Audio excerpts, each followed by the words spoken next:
The refrigeration cycle is a continuous process that cools down an area using a special chemical called a refrigerant. This cycle happens inside a sealed system made up of several mechanical parts, which is the compressor, discharge line, condenser, filter dryer, capillary tube, evaporator, accumulator, and suction line. Here's how it flows. First, the compressor. This is the heart of the system. It compresses the refrigerant gas, making it hot and high pressure. Next is the discharge line, where the hot gas leaves the compressor and moves through the pipe, and it goes to the condenser.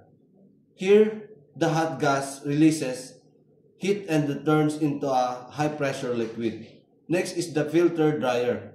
Cleans the refrigerant and removes any moisture.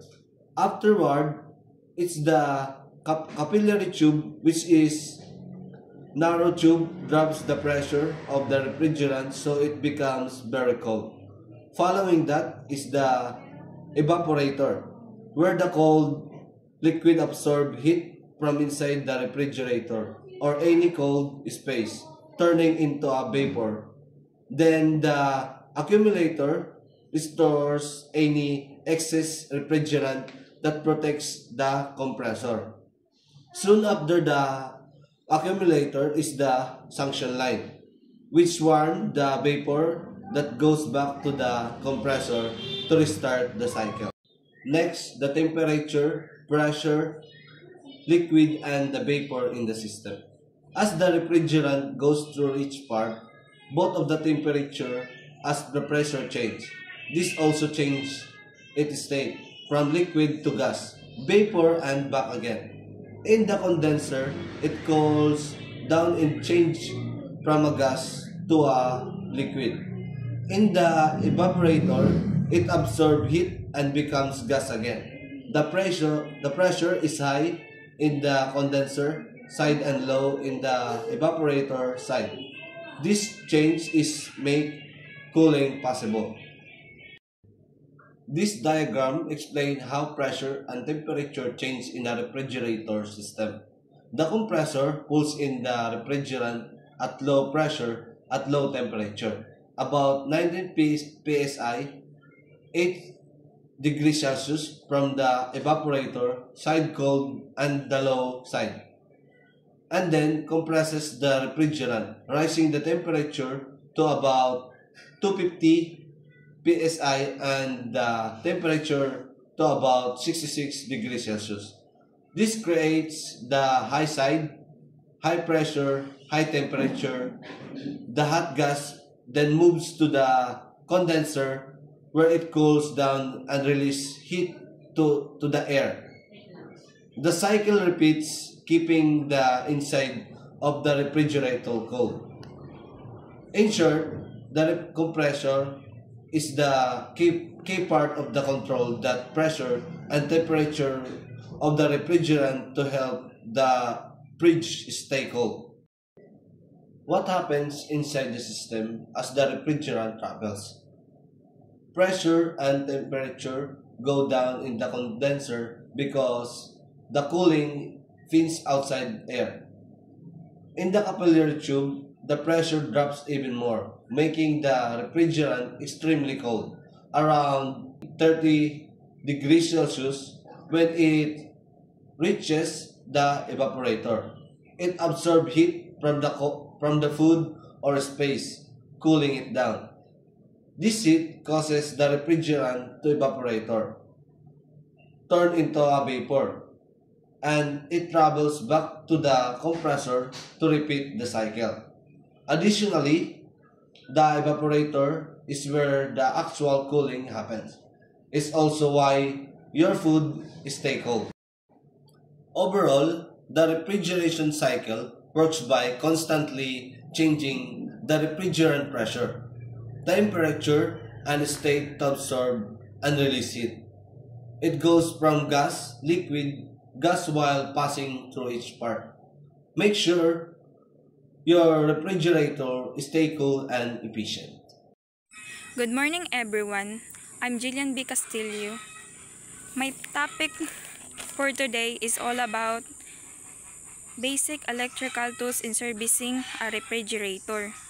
What is basic electrical tools in serving a refrigerator?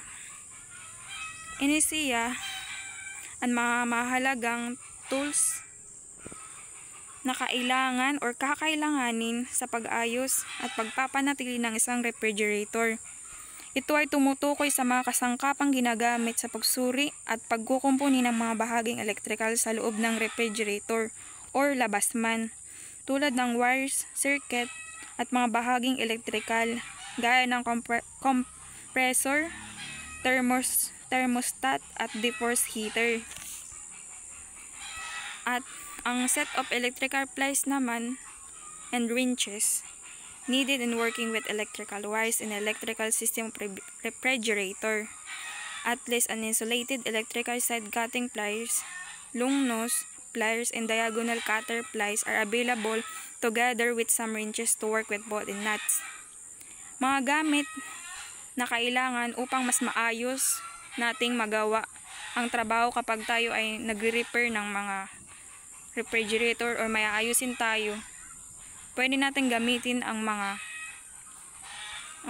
tools na pinapakita dito sa picture. Insulating electrical side cutting pliers. Insulating electrical side cutting pliers, also called insulated diagonal cutting pliers.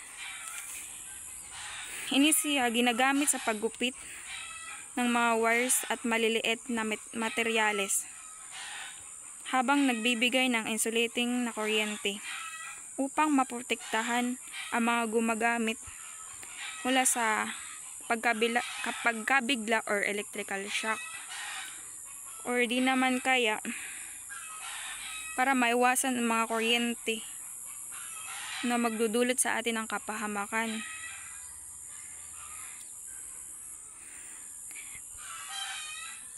Long nose pliers, used for cutting and holding pines wires. This can be reach tight space or small opening wires. Other pliers cannot reach in making terminal loops or copper wires.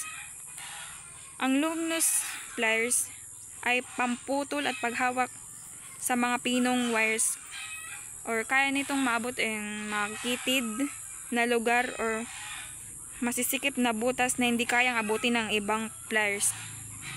At ginagamit din ito sa paggawa ng mga terminal copper wires or mga loops. Then, para naman sa malinis na pagputol, ginagamit ang diagonal cutter pliers sa mas madali at mahusay na pagputol sa iba't ibang materyales, lalo na ang mga wires. Mahalaga ito sa iba't ibang trabaho gaya ng electrons, pagkukumpuni ng mga kagamitan at gawaing electrical. Set of combination open and box wrench. A set of open and box wrench is a versatile tools collected that include both open and box end wrench. Mayroon itong parehong open and box end na uri. Dahil dito mas madali at mas mabilisang paggamit nito sa iba't ibang uri ng tornilyo at nut. Mas mabisa itong gamitin kung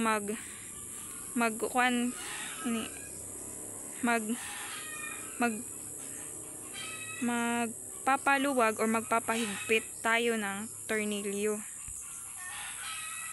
Set of screwdrivers, a tools that can be used in driving and removing a screw. It includes a standard flat screwdriver, Phillips screwdriver, and Allen wrench. It is a set of branches box. Ito naman ang mga type ng mga wrench screwdriver that can be used in fastening and para mas madali sa pagtanggal ng mga screw. And my set of wrenches back wrench. A set of wrench back wrenches is a collection tools designed for tightening or loosening nuts and bolts with mechanism. These wrench are particularly used in tight. Ito namang set of ratchet box wrench ay ginagamit sa paghigpit o pagluluwag ng nut at bolts gamit ang mechanism. Halimbawa, sa pag-aayos ng refrigerator, mas madali ang paggamit ng ratchet box kaysa sa ordinary wrench dahil hindi na kailangan pang paulit-ulit na tanggalin at ilagay ang wrenches. So, madaling salita, mas mapapahusay ang trabaho natin kung ito ang ating gagamitin. Ang standard is flat screwdriver naman ay may blade tip is wedge shape and resembles a negative sign. This is used to drive screw with a single slot ahead. Ginagamit naman ito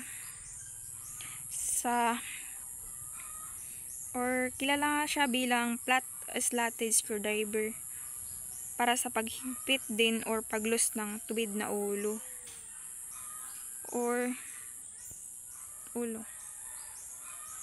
Phillips screwdriver ay may cross na dulo. Ginagamit ito sa pagpasok ng mga tornilyo na may cross sa puwang sa ulo. This used to screw with cross slot. Ginagamit ito upang mas mapanatiling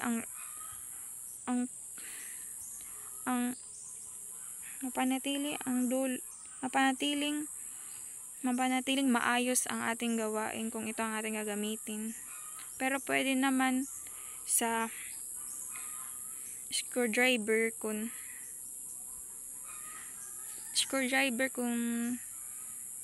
mas pipiliin mo yung mas effective. Allen wrench. An Allen wrench, also known as a hex key or hexagon key, is the hand tool used in tightening or loosening screw and bolt with hexagon socket. Ito naman ang ginagamit sa paghigpit din o pagluwag ng mga tornilyo. Hexagon socket. Example, mga nakalubog na butas na may 6 na gilid. Ang natanging hugis nito ay L, nagbibigay ng mahusay na pag-ikot. Ginagamit ito upang maging mas maganda or mas mapapadali kapag gusto mong tanggalin ang isang bagay. Welcome! Today, we'll learn about one of the most essential tools for refrigerator diagnostics, the multitester and the clamp meter. The multitester, also known as the volt-ohm-meter or VOM, and this tool is used to measure both AC and DC voltages in the electrical system of a refrigerator. It is also to check the resistance of components and the continuity of wires, switches, relays, lamps, overload protectors, and even compressor windings. In the refrigeration system, it's crucial to monitor the AC current reading using a clamp meter. This reading helps to determine if the motor is functioning properly and whether the system is fully charged with refrigerant. Technicians refers to this current as FLE or full load amperes. Comparing actual readings to reference values can help identify issues such as underloading or overloading. Okay, so we have this table. And this table is a helpful reference for motor compressors, which includes data such as horsepower, cabinet size, FLE, and voltage. For instance, a 1.8 horsepower compressor typically runs at 1.8 amperes on a 220 volt system. And by using a multimeter and referring to current tables, technicians can perform quick diagnostics, ensuring efficiency and preventing major breakdowns. Accurate measurement is key in refrigeration system maintenance. Always ensure your tools are calibrated and follow safety procedures while testing electrical components.